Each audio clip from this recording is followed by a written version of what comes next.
Hi, I'm Amanda Morrall, Personal Finance Editor with Interest.co.nz, and this is another one of our double shot interviews. I'm joined today by Michael Littlewood. He is the co-director of the Retirement Policy and Research Centre. Welcome, Michael. Hi, Amanda. So we're here to talk about a very interesting and important issue with respect to KiwiSaver, and that is tax, because tax and fees will take a significant portion out of our returns on KiwiSaver.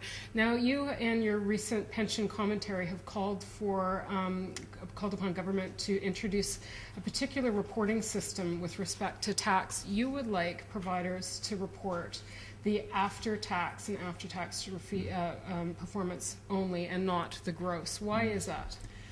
The reason is that the tax environment for collective investment vehicles, of which KiwiSaver is one, is now so complicated and demands a number of different vehicles, some of which deliver to the scheme a tax-paid return, some of them deliver gross returns, which have been imputable. That the gross number for the scheme itself is actually a meaningless number now. What really matters is what the member gets credited. At the end of the day. At the end of the day. That's why they're in the scheme. That's the only thing they should be interested in. And if schemes are being compared, then that's the thing that should be compared. Okay, so let's look at how KiwiSaver is taxed at the moment. So one way that it's taxed is the prescribed investor rate, right? That's the members. That's what the member pays effectively. Right. The scheme pays it practically, but on behalf of the members. So the scheme is a proxy for the member. Now this is aligned loosely to your marginal tax rate, roughly, correct? It's usually below the marginal rate, so the member benefits. Right. So that's transparent how much you're paying at that level. That bit of it is transparent. Right. Yes. Okay. In addition to that, effective April 1 this year, they've introduced a tax on the employer contributions as well. That is also loosely aligned with your marginal tax rate? Indeed. And so that has been tidied up, and that's been a real gap in the arrangements. Right. The other form of tax is that depending on your asset allocation within your fund, you are also taxed accordingly. Is that correct? Well, and that's the key, I think. Who is the one that's being taxed?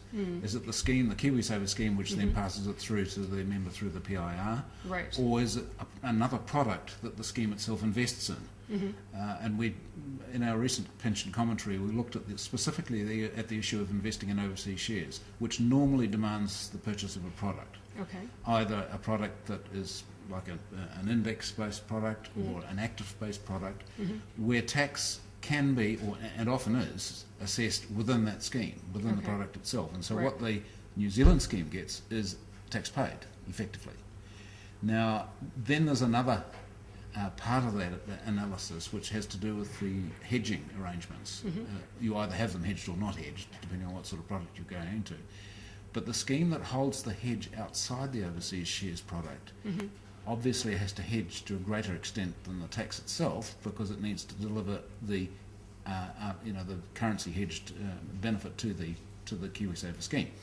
So when the currency is moving in favour of the New Zealand dollar, then that gain is multiplied. And obviously, if the currency were moving against the New Zealand dollar, it would be better to have the hedge within the scheme, because that's taxed under a different regime, which is the FDR regime, the Fair Dividend Rate Return, I think, regime. Yep. So just looking at that simple example in our paper, we said that just shows you how the way in which the scheme is structured, the way it holds its asset, drives the tax and drives the gross amount.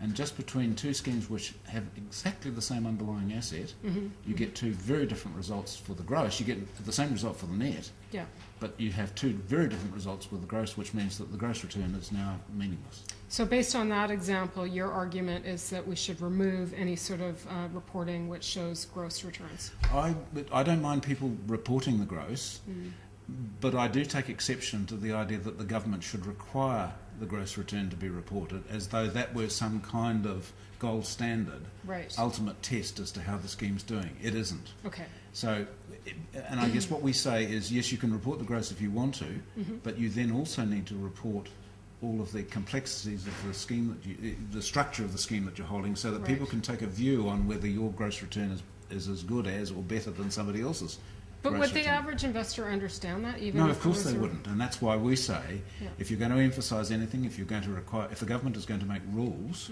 about what return is to be reported, then those rules should be about what the member actually gets. Right. Now, in the cabinet paper on this issue, remember that the reporting requirements are changing. They'll be introduced in 2013. They have suggested that providers report gross returns and also after-tax, after-fee returns, and then actually depict them in the form of a graph so people can see the difference. So, in theory, that should actually illustrate the difference for the investor. What's wrong with their proposal? It should do. The problem comes with cross-scheme comparisons. If you're a provider and you've set up your arrangements that actually win when the currency changes, then you're naturally going to trumpet your big before-tax number, even though that is exactly the same effectively Yeah. as the alternative structures hedging arrangements, which produce the same net return to the members, which is the only thing that matters, but start off from a much higher gross return with a hedge is held outside the product. So what I'm saying is, if there's to be any reporting, advertising, publicity done on the basis of returns, that publicity must be on the basis of net returns, not Right. gross. Yeah. If the gross is reported, that should have a lower prominence in the publicity than the net return. Okay. So, what kind of a reaction have you had from providers about this suggestion that you've put forward? Well, in fact, I guess the first people that we should try and convince are the people who actually have a business, which is comparing those returns. And FundSource and Morningstar have both responded. Morningstar says it's difficult. FundSource says they're working on it. Right. I think I got those the right way around. Now, the fact that they're working on it is encouraging and to be encouraged. But what we have said in our paper is that because gross means nothing, why don't you just report the net? Right. Okay. So, from a practical perspective, and until those changes are introduced, what do you think, or what would you recommend an investor do when they're trying to figure out what the heck they've made at the end of the day off of their retirement savings? Ask the provider what they have got in their accounts, how much was actually credited to your accounts after everything. And this is not just about tax, it's also about fees. So, members should understand the rate of return that they've received on their money after everything's been deducted. Right. And at the moment, there is actually no sort of universal rule about how that can be reported or how it's being reported to investors. Yeah, that's right. And I think there's a real risk that when the government starts getting involved, they will do their best, but then providers will game the system. And we must expect that. I'm not criticising providers from doing that. It's to be expected. They will want the best gloss put on their results, Right. which is perfectly natural. Do you see any downside to removing gross performance reporting? Well, I don't see the point of it. I don't see the point of having gross reporting unless you also require the detail of the structuring of the arrangements. There is one complexity which applies in fact to both of them, not so much to gross but certainly to net, and that is that the PIR can be 3 different rates. Right. Now the government proposes to get around that in the suggested regulations by requiring people to report on the 28% rate, which is the highest PIR. Yeah. And I would say, well, okay, if we are going to be reporting net, let's base it on the worst number as far as the tax is concerned, and use that as the publicity. Okay, excellent. Michael Littlewood, thanks for shedding some light on the tricky issue of tax and fees. I'm Amanda Morrall, Personal Finance Editor for Interest.co.nz, and this has been another one of our Double Shot interviews.